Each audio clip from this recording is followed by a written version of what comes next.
بسم اللہ الرحمن الرحیم والصلاة والسلام علی رسولہ الکریم محمد وعلی آلہ وصحبہ اجمعین، اما بعد۔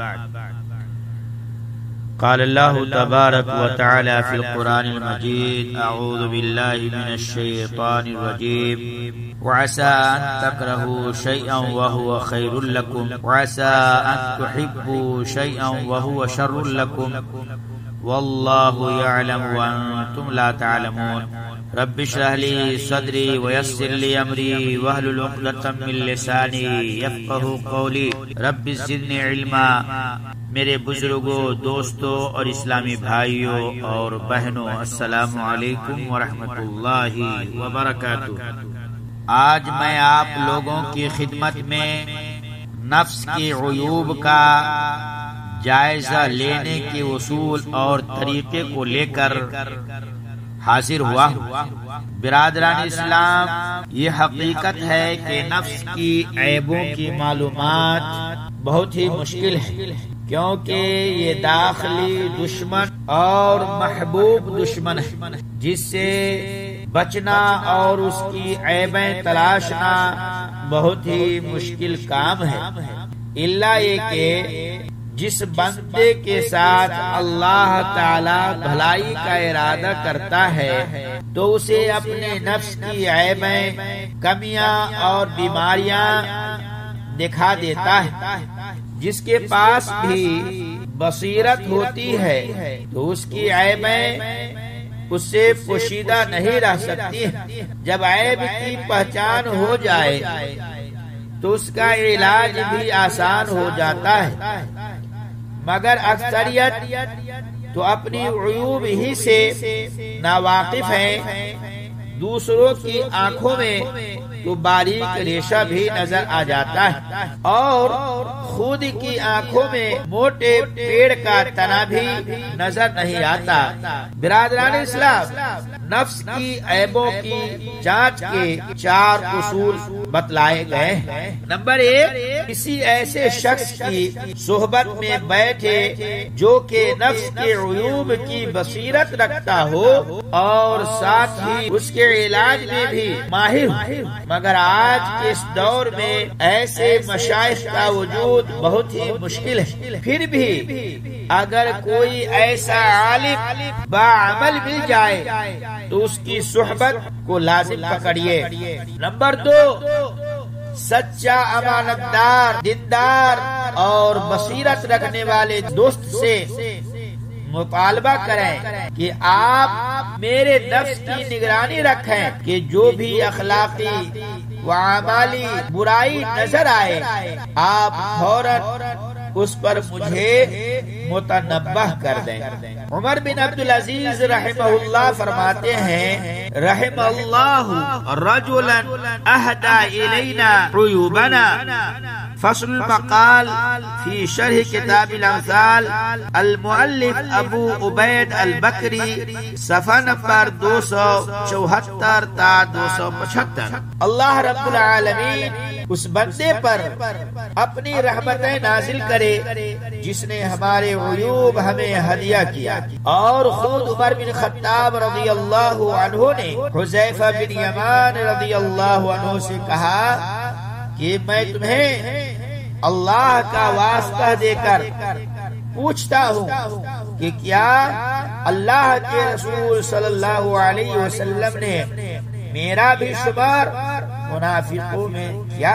تو انہوں نے جواب دیا، نہیں، اس حدیث کی سند صحیح ہے اور مختصر زوائد مسند البزار علی الکتب الستہ و مسند احمد للحافظ ابن حجر الاسقلانی رحمہ اللہ نے اسے صحیح کہا ہے، صفحہ نمبر 361۔ جو آدمی اپنے نفس کی برائیوں پر زیادہ چوکنا رہتا ہے وہی اس کا زیادہ اہتمام کرتا ہے، مگر اس زمانے میں اس طرح کا دوست ملنا بہت ہی مشکل ہے، کیونکہ دوستوں میں سے بھی بہت سارے چاپلوس اور حاسد ہوتے ہیں جو کہ آپ کی اصلاح نہیں چاہتے ہیں اور کبھی عیوب کی خبر نہیں دیں گے۔ محترم سامعین و سامعات، سلف صالحین پسند کرتے تھے کہ لوگ ان کی عیوب سے ان کو خبردار کریں۔ آج ہمارے حالات تو یہ ہو گئے ہیں کہ اگر کوئی ہمیں اپنی عیوب بتاتا ہے تو اسی کو ہم اپنا سب سے بڑا دشمن سمجھتے ہیں۔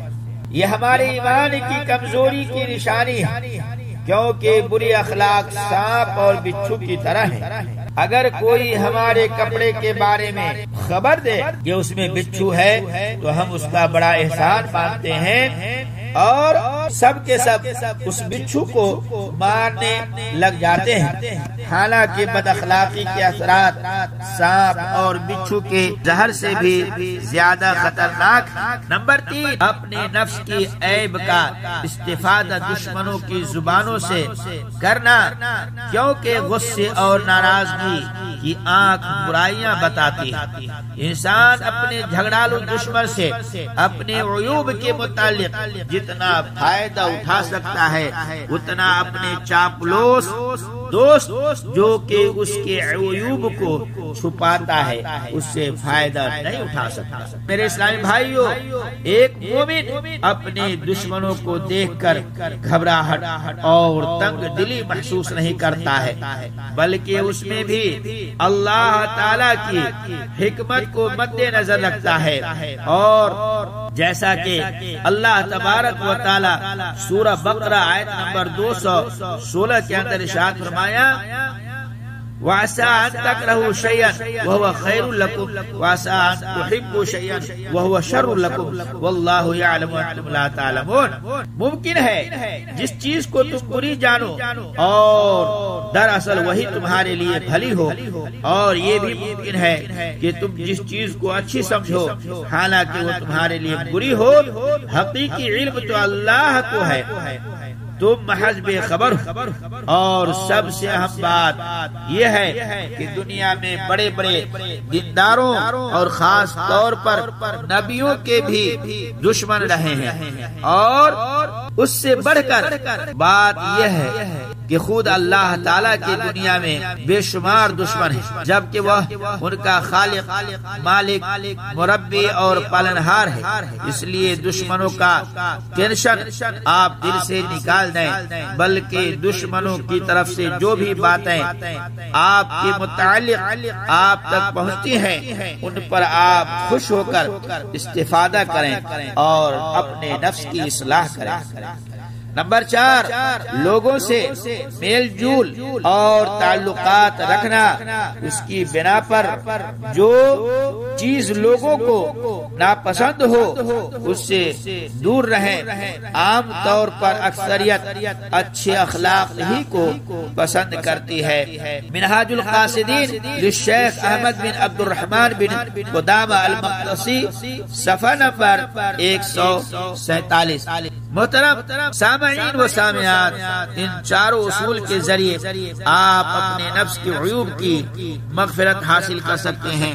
اللہ تعالیٰ سے دعا ہے کہ اللہ تعالیٰ ہم تمام مسلمان بھائیوں کو ان ساری باتوں پر سننے سے زیادہ عمل کرنے کی توفیق عطا فرمائے، آمین۔ وصلی اللہ علی نبینا محمد، والسلام علیکم ورحمۃ اللہ وبرکاتہ۔